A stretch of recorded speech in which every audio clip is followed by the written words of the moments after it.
Treasure Island by Robert Louis Stevenson. Chapter 12. Council of War. There was a great rush of feet across the deck.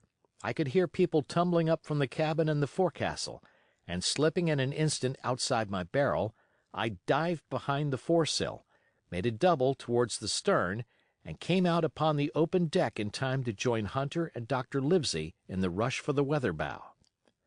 There all hands were already congregated. A belt of fog had lifted almost simultaneously with the appearance of the moon.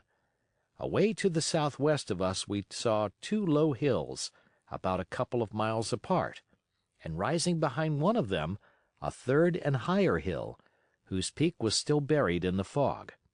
All three seemed sharp and conical in figure. So much I saw, almost in a dream, for I had not yet recovered from my horrid fear of a minute or two before. And then I heard the voice of Captain Smollett issuing orders. The Hispaniola was laid a couple of points nearer the wind, and now sailed a course that would just clear the island on the east. "And now, men," said the captain, when all was sheeted home, "has any one of you ever seen that land ahead?" "I have, sir," said Silver. "I've watered there with a trader I was cook in." "The anchorage is in the south behind an islet, I fancy?"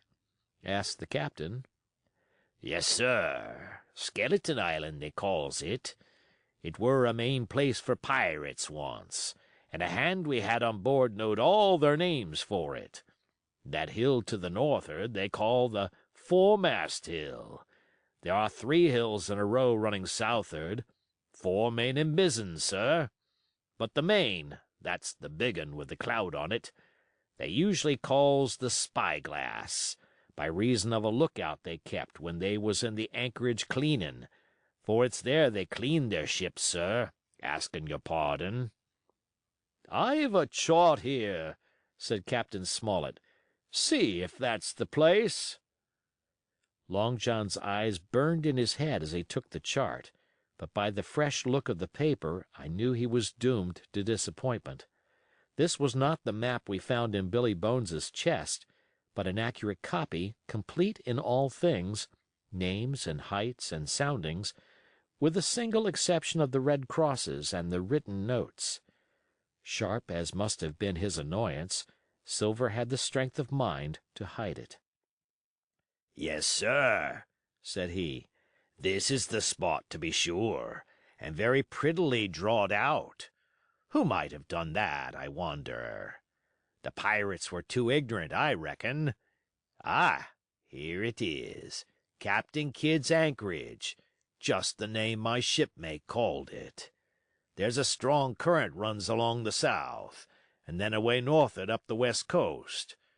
Right you was, sir," says he, "to haul your wind and keep the weather of the island. Leastways, if such was your intention as to enter and careen, and there ain't no better place for that in these waters."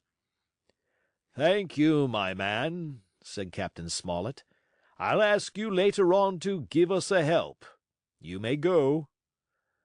I was surprised at the coolness with which John avowed his knowledge of the island, and I own I was half frightened when I saw him drawing nearer to myself.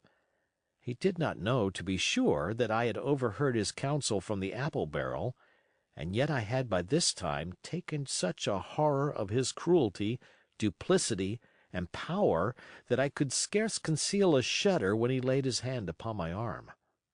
"Ah," says he, "this here is a sweet spot, this island. A sweet spot for a lad to get ashore on. You'll bathe and you'll climb trees and you'll hunt goats, you will.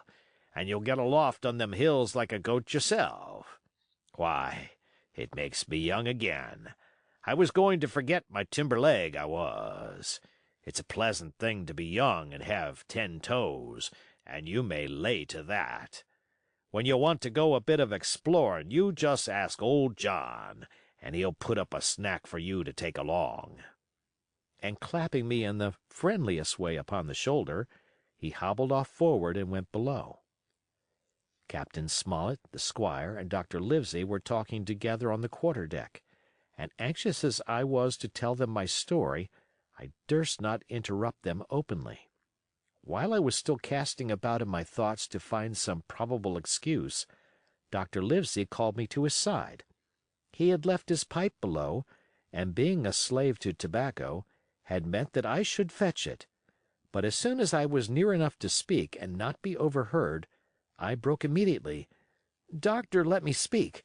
Get the captain and squire down to the cabin, and then make some pretense to send for me. I have terrible news." The doctor changed countenance a little, but next moment he was master of himself.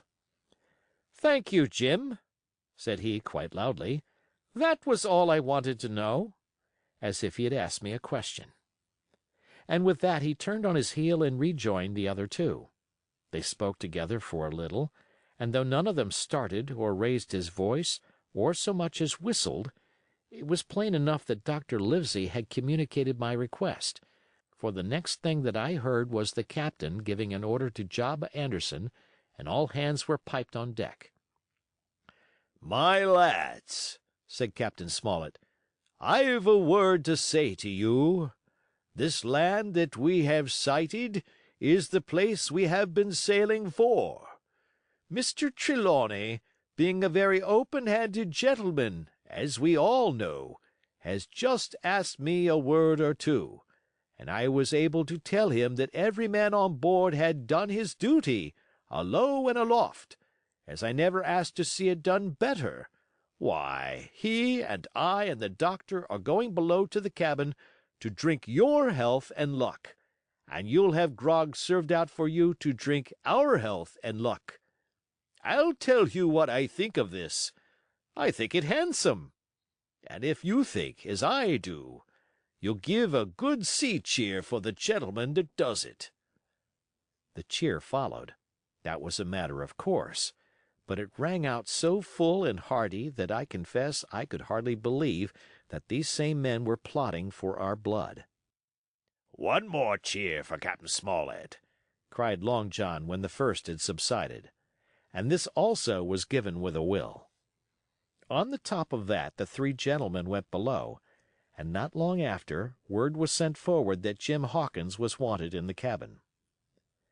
I found them all three seated around the table, a bottle of Spanish wine and some raisins before them, and the doctor smoking away with his wig on his lap, and that, I knew, was a sign that he was agitated.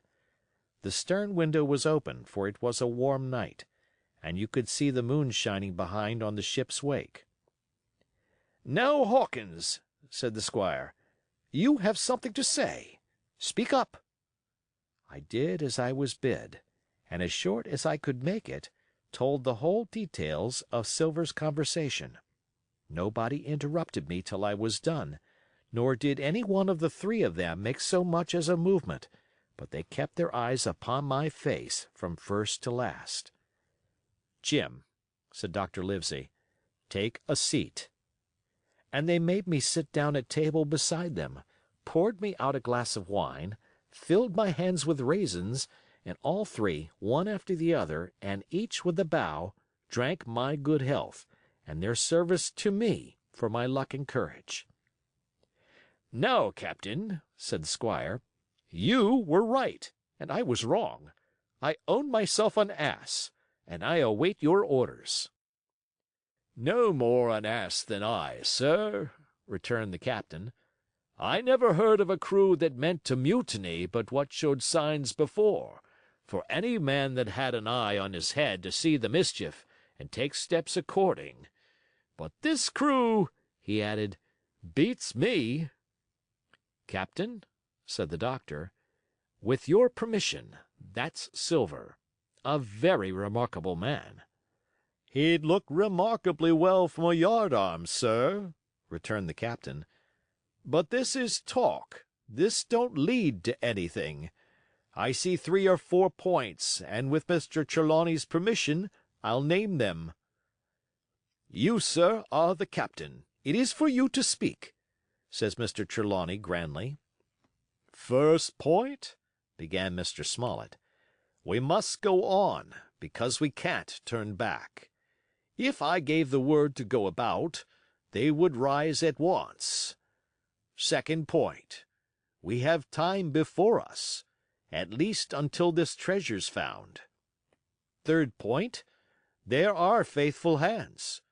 Now, sir, it's got to come to blows sooner or later, and what I propose is to take time by the forelock, as the saying is, and come to blows some fine day when they least expect it. We can count, I take it, on your own home servants, Mr. Trelawney?" "As upon myself," declared the squire. "3," reckoned the captain. "Ourselves make 7, counting Hawkins here. Now, about the honest hands?" "Most likely Trelawney's own men," said the doctor. "Those he had picked up for himself before he lit on silver." "Nay," replied the squire, "Hans was one of mine." "I did think I could have trusted Hans," added the captain. "And to think that they are all Englishmen!" broke out the squire. "Sir, I could find it in my heart to blow the ship up." "Well, gentlemen," said the captain, "the best that I can say is not much. We must lay to, if you please, and keep a bright lookout. It's trying on a man, I know. It would be pleasanter to come to blows. But there's no help for it till we know our men. Lay to and whistle for a wind. That's my view." "Jim here," said the doctor, "can help us more than anyone. The men are not shy with him, and Jim is a noticing lad." "Hawkins, I put prodigious faith in you," added the squire. I began to feel pretty desperate at this, for I felt altogether helpless. And yet, by an odd train of circumstances, it was indeed through me that safety came. In the meantime, talk as we pleased, there were only 7 out of the 26 on whom we knew we could rely, and out of these 7 1 was a boy, so that the grown men on our side were 6 to their 19. End of chapter.